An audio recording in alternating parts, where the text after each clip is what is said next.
Well, it's like that we had failed our responsibility allowing him to be killed. Today marks 60 years since President John F. Kennedy's assassination.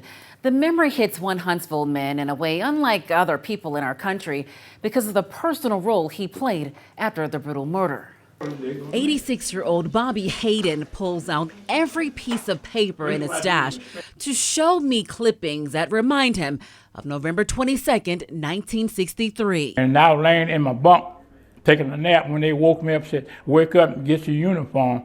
The old man's been killed in Dallas, Texas." I believe that this nation should commit itself. The 35th President of the United States, John F. Kennedy, was assassinated, shot in the neck and head by former U.S. Marine Lee Harvey Oswald. Kennedy was riding in a presidential motorcade through Dealey Plaza in Dallas, Texas, with his wife, Jacqueline. Hayden says the messenger's next order proved the president was, in fact, dead. Turn your head and look at the TV station. I turned my head and looked, and I saw Walter Cronkite crying. This tragedy hit Hayden hard, like most people across the country, including Alabamians, the governor included.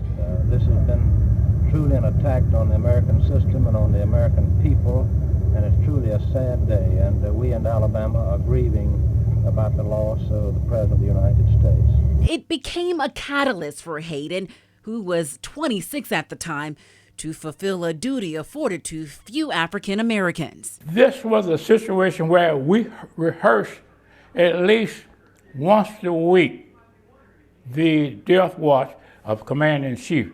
Had no idea we would ever have to carry it out.